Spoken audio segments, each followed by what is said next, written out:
Gimana kabarnya hari ini? Alhamdulillah baik. Lagi sibuk nggak Bu?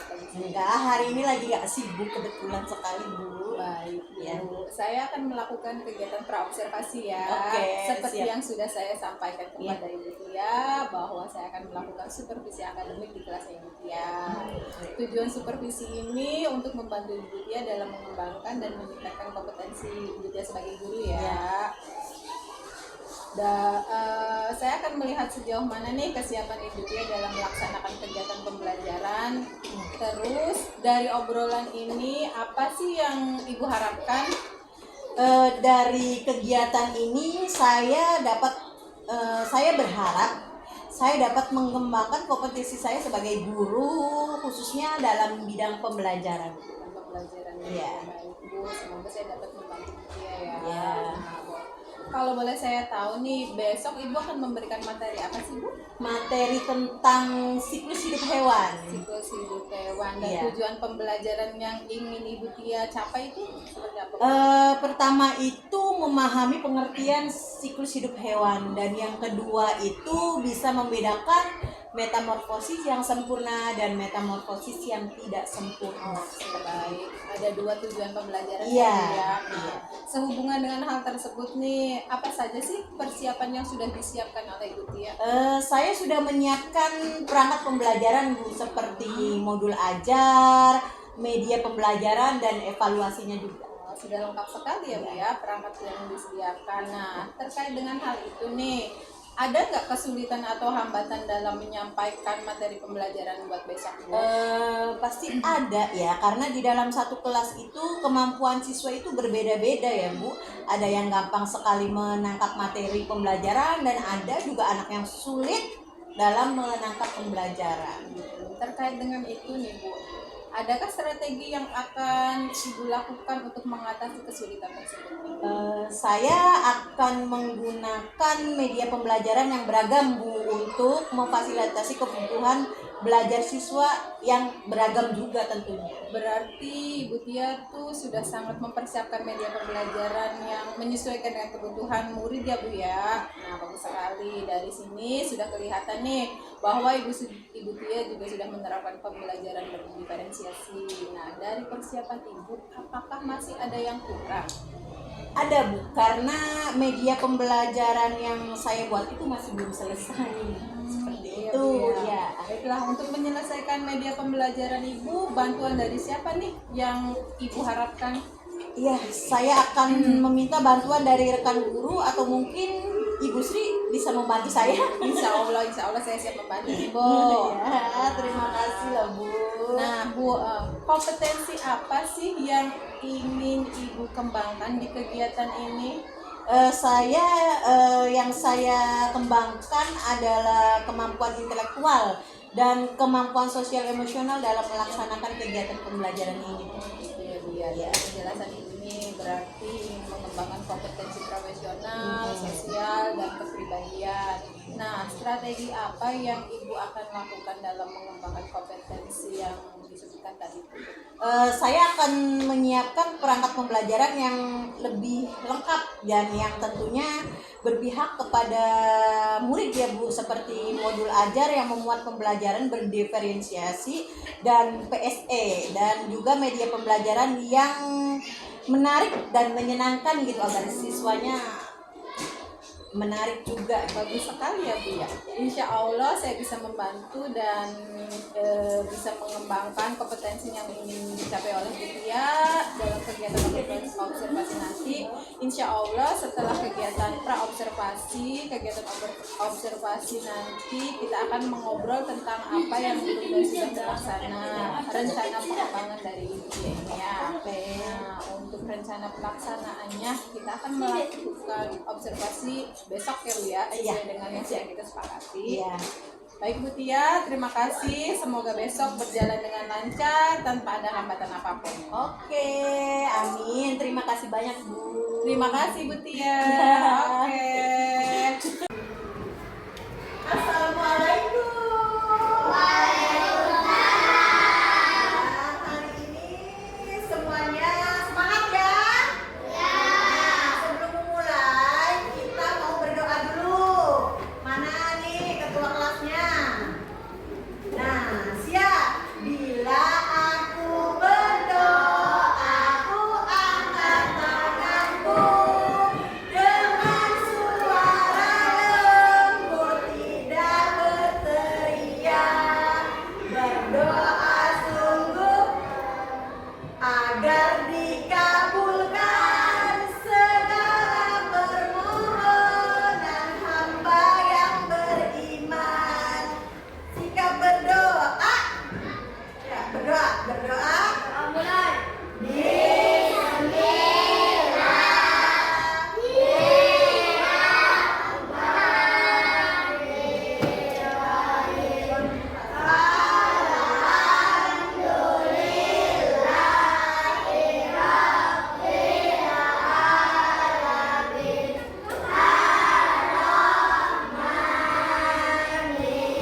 Iya, pinter. Sebuah rangkaian kejadian yang berulang. Nah, ada yang tahu nggak ciri-cirinya apa ya? Ciri-cirinya? Ya, mengalami pertumbuhan.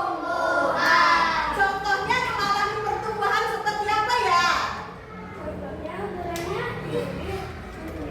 Nah, ukurannya menjadi tinggi dan besar ya, makhluk hidup. Ada yang tumbuh. Kamu tumbuh tidak?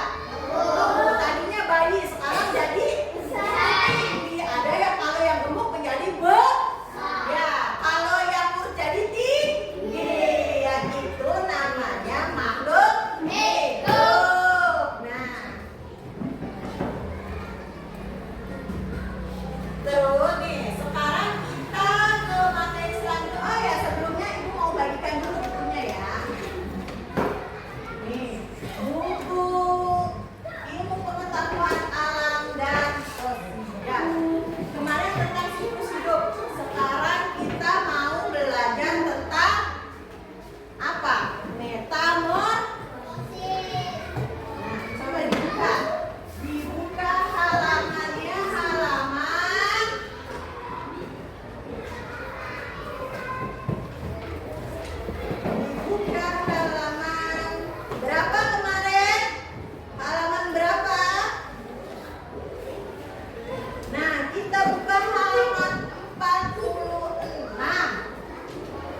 perubahan ulat menjadi kupu-kupu atau disebut juga metamorfosis. Yuk simak penjelasan Profesor.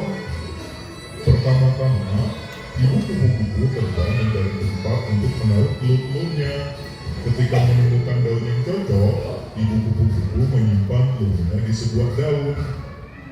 Kemudian telur itu menetas dan keluarlah ulat. Setelah menetas, ulat ini sangat lapar sehingga dia makan banyak sekali. Dia makan dedaunan setiap hari hingga berkembang menjadi besar dan terus membesar. Setelah dia cukup besar, dia akan berhenti makan dan mulai berubah menjadi kepompong. Di dalam kepompong, si ulat perlahan berubah menjadi kupu-kupu. Setelah kurang lebih 15 hari, keluarlah kupu-kupu yang cantik dari kepompong yang tadi. Ulat pun sudah berubah menjadi kupu-kupu. Itu dia proses metamorfosis kupu-kupu. Dari telur berubah menjadi ulat, lalu kepompong, dan lahirlah kupu-kupu. Ayo kita ingat sekali lagi. Teman-teman ikut ya. Telur, ulat, caterpillar. Kepompong, pupa.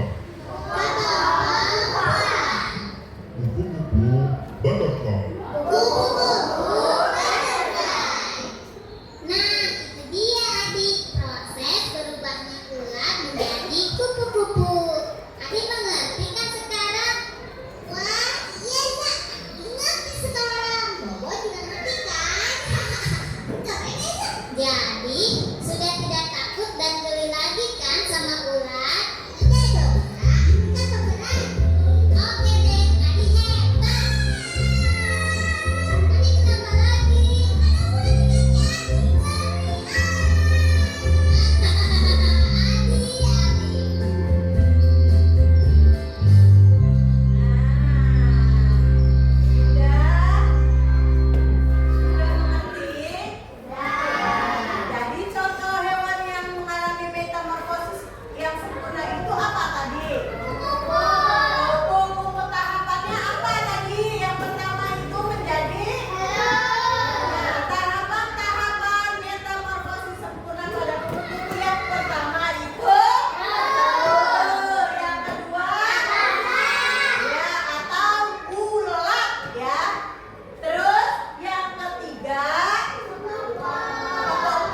proses perubahan bentuk yang dialami oleh kecoa selama siklus hidupnya.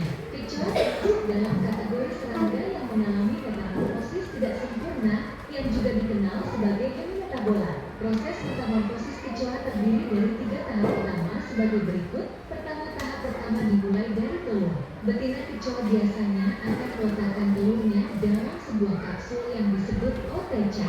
Satu ootheca dapat mengandung beberapa telur, dan betina akan menyimpannya di tempat yang aman dan tersembunyi. Setelah beberapa waktu, telur-telur ini akan menetas menjadi nimfa. Kedua, setelah menetas dari telur, kecoa berada dalam tahap nimfa. Nimfa kecoa memiliki penampilan yang mirip dengan kecoa dewasa, tetapi ukurannya lebih kecil dan belum memiliki sayap. Nimfa akan mengalami beberapa kali pergantian kulit atau molting selama tahap ini. Setiap kali nimfa berganti kulit, ia akan tumbuh lebih besar dan semakin mendekati bentuk kecoa dewasa. Ketiga, tahap terakhir adalah kecoa dewasa. Pada tahap ini, kecoa sudah memiliki sayap dan ukurannya lebih besar dibandingkan dengan nimfa. Kecoa dewasa siap untuk berkembang biak dan memulai siklus hidup baru. Kecoa dewasa memiliki kemampuan untuk terbang, meskipun beberapa spesies kecoa jarang menggunakan sayapnya untuk terbang. Proses metamorfosis kecoa ini memungkinkan mereka untuk beradaptasi dengan berbagai lingkungan dan bertahan hidup dengan baik. Mereka dikenal sebagai salah satu serangga yang sangat tangguh dan sulit untuk diberantas. Demikianlah anak-anak proses metamorfosis tidak sempurna pada serangga kecoa. Jangan lupa like dan subscribe video ini ya. Terima kasih. Tuh, jadi kalau kecoa kita bisa lihat tadi ya tahapannya ya. Tuh, dari yang telur. Nih. Ya, terima kasih. Tadi apa? Dari yang telur langsung ke nimfa. Ada yang tahu nimfa itu apa?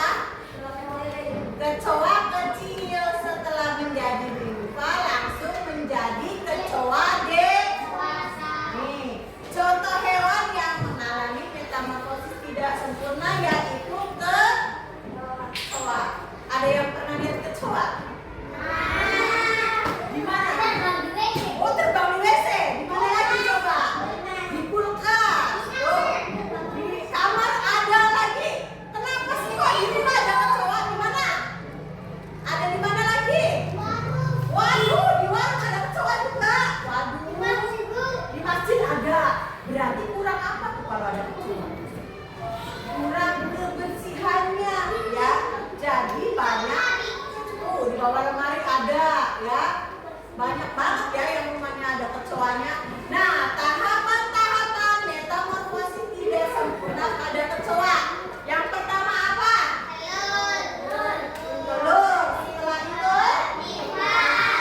nimfa atau kecoa muda atau kecil ya. Kecil. Setelah itu menjadi imago. Itu apa imago?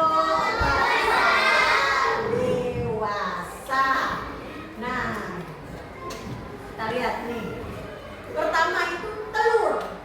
Kecoa betina itu bertelur. Lalu meletakkan telur-telurnya di tanah atau di daun supaya apa? Supaya aman ya. Nih, telur di sini, telur kecoa ini di dalamnya terdiri dari banyak telur ya. Tadi seperti penjelasan itu di dalamnya banyak telurnya. Nah, setelah bertelur, kemudian menetaslah telur itu.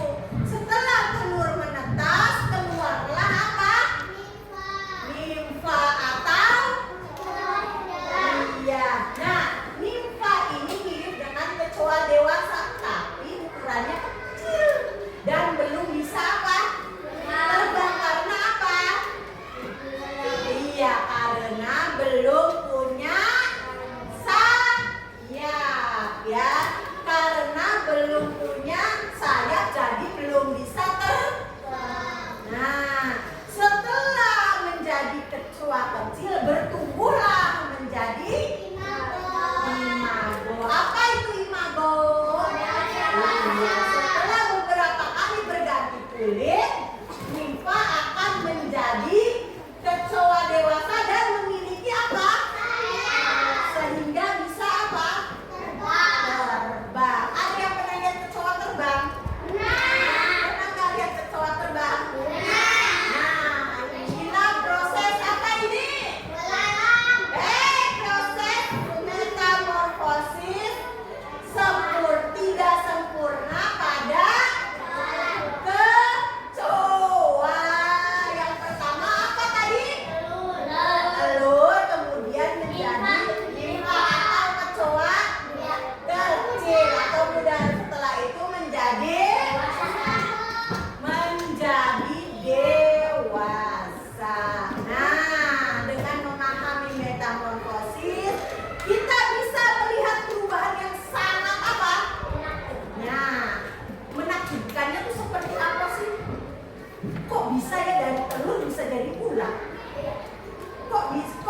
pertama, terus yang kecil.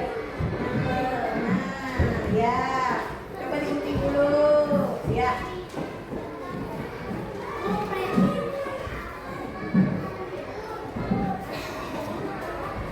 Lakukan saya yang pertama.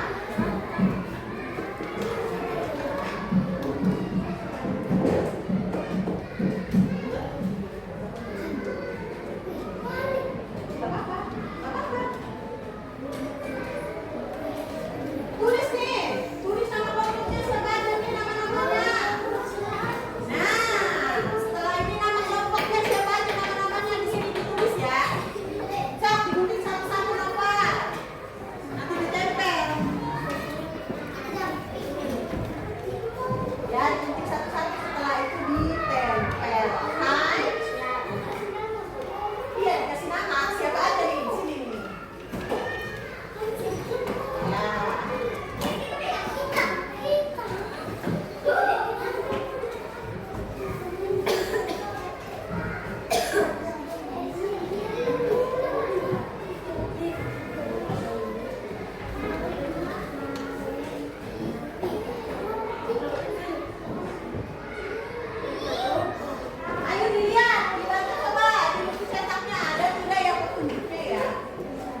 ya.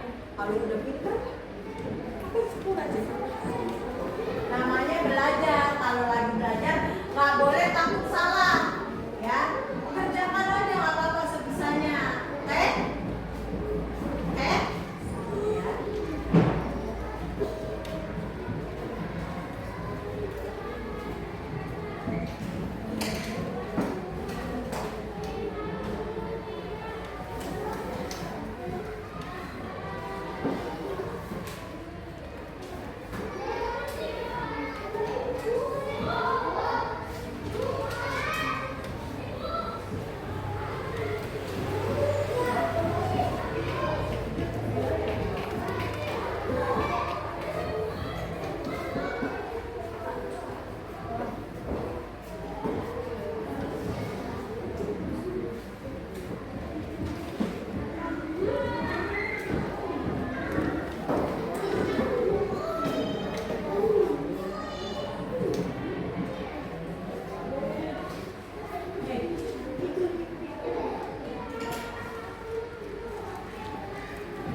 Belum. Gak apa-apa, dikerjakan santai, nggak usah buru-buru, ya. Jangan kebiasaannya. Jangan atau dan kan buku-buku kata sendiri.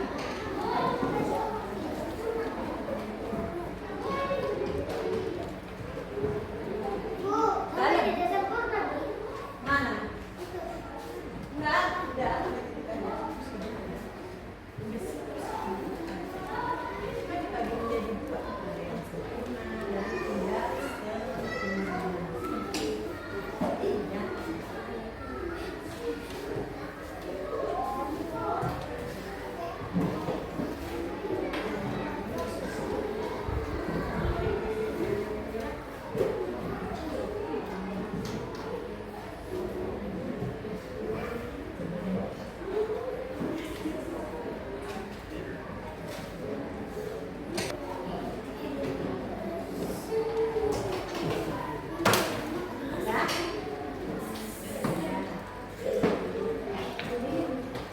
Kalau yang sudah cetaknya dirapikan lagi, ulang ya. Cetak. Sudah belum kelompok 1? Sudah. Cetaknya putih dulu ya. Udah suara apa? Nanti.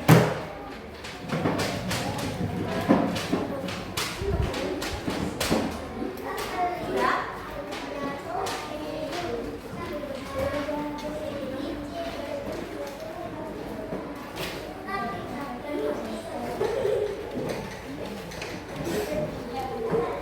Kalau sudah,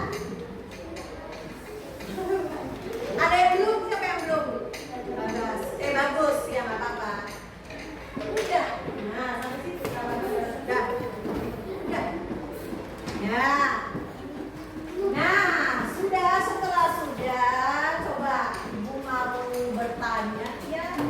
Kira-kira materi yang tadi itu masih pada ingat nggak ya? Tadi belajar tentang apa sih? Ibu mau merefleksi nih. Belajar tentang apa tadi?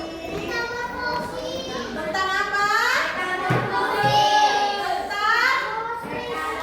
Metamorfosis. Apa itu metamorfosis?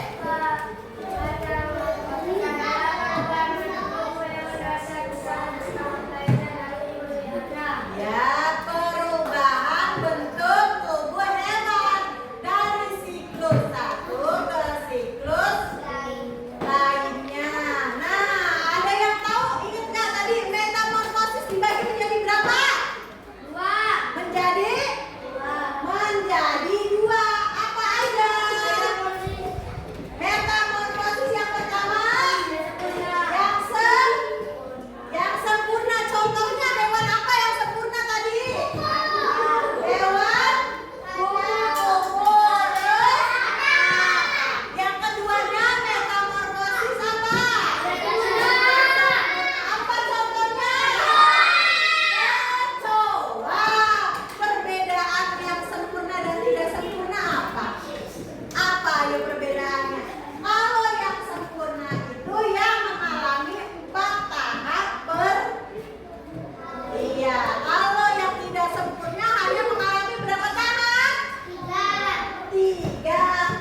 Jaya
Hari ini saya bersama dengan Ibu Tia Istiana telah melaksanakan kegiatan observasi di kelas 3 pada mata pelajaran IPA ya. Ya. Di sini juga telah hadir pendamping saya, Ibu Juju Juharia, untuk melihat dan menampingi kegiatan pasca observasi dengan rekan sejawat saya. Terima kasih Ibu Tia untuk kerjasamanya dalam kegiatan supervisi ini Ya, sama-sama Bu, saya juga berterima kasih karena Ibu sudah menyempatkan waktu untuk mensupervisi kegiatan belajar saya di kelas ya Bu ya. Bagaimana nih Bu perasaan Ibu setelah di supervisi kemarin? Perasaan saya ya memang sih pekerjaan saya sebagai guru itu mengajar ya, mengajar siswa dan biasanya juga disupervisi tapi sama kepala sekolah, tapi kali ini kan dengan teman sejawat ya, jadi perasaannya deg-degan ya, deg-degan sama apa namanya grogi, takut apa yang saya sampaikan itu ada yang tidak berkenan dan tidak disampaikan dengan benar gitu oleh saya. Ya, mohon izin ya Bu ya, untuk selanjutnya saya ingin memberi saran dari kegiatan pelaksanaan supervisi kemarin Bu. Saya melihat kegiatan pembelajaran kemarin itu sudah baik ya Bu ya, dilihat dari antusias siswanya yang aktif dan semangat belajar dalam proses pembelajarannya itu. Namun ada beberapa hal yang perlu ditingkatkan lagi untuk kedepannya nih Bu. Dalam proses memenuhi kebutuhan belajar siswa nih, bahwa ada beberapa siswa di kelas yang pastinya kebutuhan belajar mereka tuh berbeda ya Bu ya. Jadi sebagai guru sebaiknya kita memenuhi kebutuhan belajar mereka agar hasil belajarnya tuh lebih optimal dengan baik gitu. Nah, refleksi dari kemarin Bu, kira-kira bagaimana menurut Ibu perasaannya itu, refleksi apakah ada yang kurang atau sudah terpenuhi gitu? Ya, kemarin itu anak-anak sangat antusias ya, dan banyak anak-anak yang apa namanya yang aktif ya, karena kemarin praktik IPA saya menggunakan media pembelajaran yang berbeda ya. Saya ngambil media pembelajaran itu menggunakan infokus dan menayangkan video, jadi anak-anak tuh lebih tertarik gitu. Dan kekurangannya pasti ada ya Bu ya, mungkin tentang penguasaan kelas mungkin saya kurang, sama saya juga mungkin akan meningkatkan konten pembelajaran agar anak-anak lebih aktif dan lebih berminat lagi tentang apa yang saya ajarkan. Oke Bu ya. Ada hal lain yang Ibu tanyakan nggak Bu? Nah, saya ingin menanyakan Ibu, bagaimana cara mengetahui kebutuhan belajar siswa itu ya Bu? Baik ya Bu ya. Untuk mengetahui kebutuhan belajar siswa yang berbeda-beda itu, kita dapat melakukan asesmen diagnostik awal tuh Bu ya. Bisa juga dengan menggunakan angket, wawancara, atau juga dengan observasi langsung pada saat pembelajaran di kelas tuh Bu, itu bisa digunakan gitu. Oh ya, gitu ya Bu ya. Terima kasih Bu. Sama-sama Ibu, Oke, semoga kita bisa menerapkan pembelajaran sesuai dengan kebutuhan belajar siswa ya Bu ya. Baik, itu saja, barangkali kedepannya ada yang